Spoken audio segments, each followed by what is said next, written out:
o trabalho, o ritmo e a percussão de Djalma Corrêa.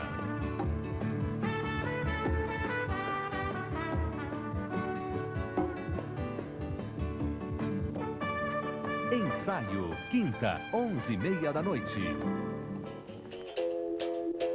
Na cidade de Salvador, um confronto. Trabalhadores em greve e a polícia numa luta de vida. Tarde, 6h30 da noite. Lembrança. Talvez essa minha corrida pela percussão foi exatamente isso. Eu nasci no meio daquele som todo, Zé Pereira, Clube dos Lacaios, daquele tempo. E então foi uma coisa que acompanhou minha vida, o Zé Pereira, as coisas de Ouro Preto, que é a Semana Santa, cheia de sons, matraca, os guardas romanos com as tochas de fogo batendo perto daquelas ruas de Ouro Preto, tudo coisa muito rítmica. Eu acho que isso me marcou muito. E talvez daí, eu perseguindo a percussão durante esses anos todos. Ouro Preto foi muito rico com essas manifestações folclóricas, né? A principal, assim, que eu vejo do meu tempo de criança em Ouro Preto era o Zé Pereira, que eu não encontrei em canto nenhum mais do Brasil. Era o Zé Pereira que acontecia durante a noite, durante o dia eu reunia a minha turma e a gente fazia o nosso Zé Pereira com latas e com tudo.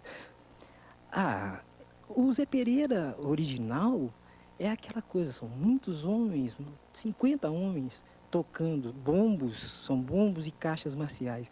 Na verdade, o Zé Pereira tem duas batidas somente, né? A batida para subir e a batida para descer. Como Ouro Preto não tinha mais jeito. Então, uma batida, que é aquela que a gente conhece muito do carnaval, Zé Pereira, e a batida de subir, somente essas duas batidas. Isso então rolava durante a noite toda, quer dizer, eu dormia com esse som nos ouvidos.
percussão, violão e trompete. Esse trio, eu inventei esse trio para comemorar meu aniversário em Belo Horizonte. Foi quando a gente tocou pela primeira vez sem nada ensaiado. Pô. E aí então a ideia é seguir para frente com essa ideia desse trio e provavelmente agora a gente deve gravar o primeiro disco. O Márcio Montarroz, com o qual eu tive outras experiências antes, o próprio Festival de Berlim, depois no Japão e outras oportunidades tocando junto. E Nonato é essa figura maravilhosa, esse violão lindo, essa mistura do clássico e do da fineza, do finesse do violão brasileiro e que combinou, foi uma combinação para mim assim, em princípio, meio estranha, mas disse não, vamos nessa que vai dar certo.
Bom, Ouro Preto, vamos dizer assim, foi assim a primeira pancada percussiva na minha cabeça.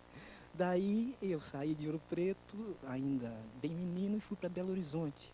E Belo Horizonte é uma outra história, mas aí eu já estava misturado com essa coisa de percussão, já estava muito preso em mim, e então o caminho foi a bateria. Aí essa longo tempo em Belo Horizonte, me tornei músico profissional. Aos 14 anos já era músico, já tinha carteira da ordem dos músicos, e aí tinha aquele negócio de veste o paletó para poder entrar na gafieira, porque eu era menor, então era um problema. Mas aí eu fiz meu próprio grupo, eu tinha meu grupo de, de baile, turma da Bossa Nova. Então, bom, aí era ponto dos músicos, eu me tornei músico profissional bem cedo. E mas era aquela coisa assim que eu sempre queria mais um pouco. E aí a minha irmã, que foi para a Bahia estudar e tocar na Sinfônica, disse: John, você não quer ir estudar em Salvador? Tem um seminário livre de música que o professor Reuter está montando, eu já estou lá há 2 anos, é uma coisa bem muito boa, você quer estudar? E eu comecei a fazer um estudo mais sério de música mesmo, né? Com o maestro Carlos Prates. Foi quem me iniciou, assim, me preparou para ir fazer vamos dizer, esse vestibular. E aí então fui para a Bahia, bem cedo também. E aí eu creio que a minha vida mudou. Que na Bahia, então, eu descobri todo esse universo percussivo da Bahia. E ao mesmo tempo um estudo assim mais sério. Um estudo, vamos dizer, dentro dos moldes mais eruditos, né? E graças a Deus eu fui feliz, porque era uma época de ouro na Bahia. Tinha um professor Reuter, tinha um Widmer, tinha um Smetak, toda essa gente, a gente convivendo no dia a dia. Então isso aí me enriqueceu realmente muito. A Reuter é para mim meu grande mestre. Se eu pudesse dizer assim, é o meu guru musical. O que eu sei, o que eu desenvolvi, eu agradeço muito a ele.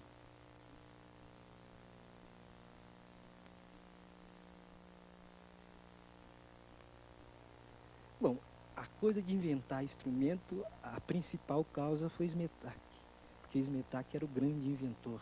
E dos instrumentos de Smetak, eu acho que 30% eu fiz junto com ele. Então, eu fui o aluno mais próximo dele. Então, da enorme coleção de Smetak, uma grande maioria dos instrumentos, eu fiz junto com ele e eu inventei vários também junto com ele. A gente adaptava processos eletrônicos e claro que isso aí depois foi só me dando mais elementos para eu partir para uma concepção de outros instrumentos de percussão que eu mesmo vinha a utilizar mais tarde. Olha, tem uma série, bom, tem os tradicionais, por exemplo, o Dono da Casa, que é meu amigo inseparável. Isso aqui já rodou o mundo todo comigo. Bom, eu não me importo muito aonde eu vou encontrar as congas, que são os tambores, mas o Dono da Casa, para mim, é o meu predileto. É um tronco de árvore enorme e trabalhado com fogo e água. Ele é cavado, colocado fogo, água, até cavar todo ele. E o primeiro, que é a primeira pele que eu coloquei nele, a primeira pele que ele funcionou, é uma pele que também tinha um sentido muito grande, porque era a pele de um burro, que eu havia andado muito nesse burro na ilha de Itaparica. Então, quando esse burro morreu, quando estava para morrer, eu digo, olha, quando morrer o burro, eu quero duas coisas dele, eu quero a pele e a queimada. Então, esse burro, quando morreu, a pele foi minha e a pele veio para esse tambor, dono da casa, que é um som grave, um som bonito.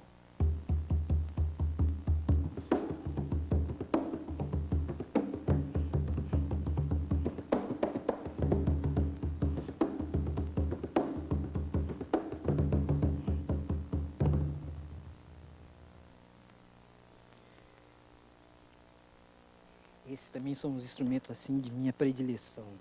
Esses são os originais, chama sacará. Esse instrumento eu encontrei na Nigéria, naquele festival de lagos da Nigéria. Eu fui com o Gil, com essa turma toda. E depois que terminou o festival, eu comecei a fazer o meu safari. As pessoas vão para a África, vão caçar leão, eu fui para caçar som.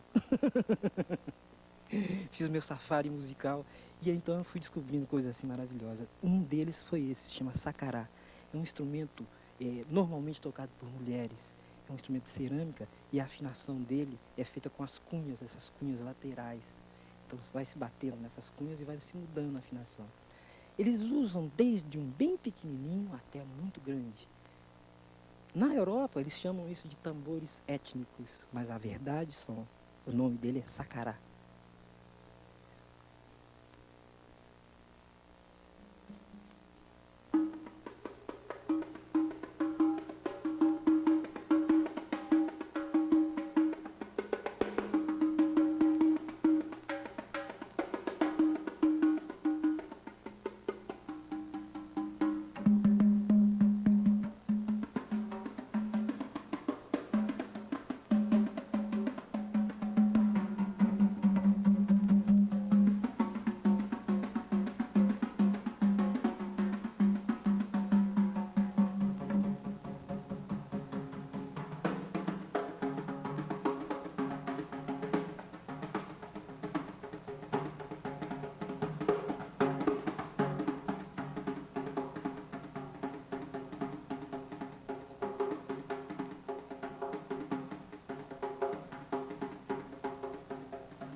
Olha, Baixo, foi com tanta gente que eu toquei, tanta gente por esse mundo afora, percussionistas assim, maravilhosos que eu encontrei na África, ilustres desconhecidos até, foram realmente os que mais me impressionaram. Mas profissionais, um dos que me impressionou muito foi as várias idas que eu fui a Cuba, Tata Mingues. Ah, esse aí realmente... Eu ficava encantado com o Tata. A forma como ele brincava com os instrumentos, né? O Tata fazia das congas tudo. Eu me lembro de um solo dele que ele transforma as congas numa máquina de datilografia. E ele tinha os dedos muito grandes e as unhas muito grandes. Então ele começava a datilografar. E aí começava e criava. Era uma loucura. Com o Tata, então, a gente tocou muito, fizemos muito jam, né? Que lá não chama isso, chama... Vamos fazer uma... Ai, como é que é o nome? Uma descarga. Então, foram várias descargas com os percussionistas cubanos. Isso aí realmente foi maravilhoso. Mas tem pessoas assim, por exemplo, que me marcaram muito. Que, no fundo, não é um percussionista, mas ele tinha um pé amarrado na percussão. E com ele, além de uma amizade que eu criei, ele tem para mim um sentido muito grande, que foi o primeiro músico jazzista que eu vi na minha vida.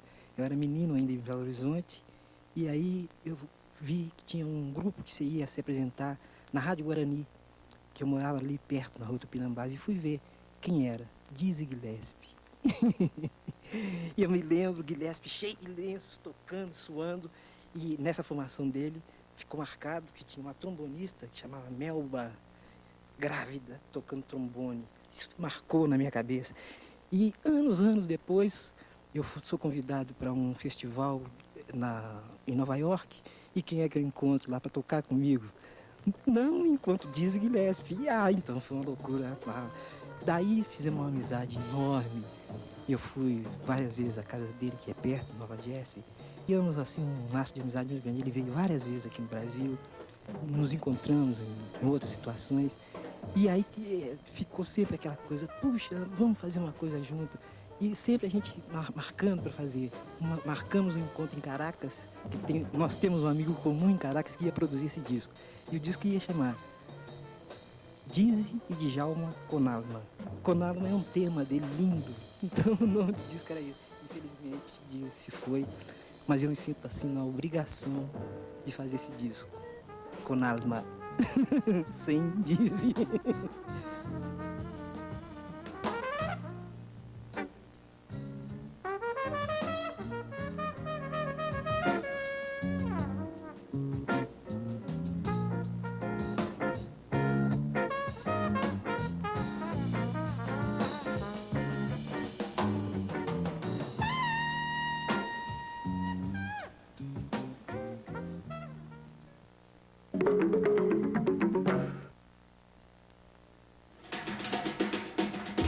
Na Rede Cultura, a música brasileira está no ar. Um amplo espaço aberto para a criação musical. As composições, as vozes, o talento de artistas que fazem parte da história da cultura nacional.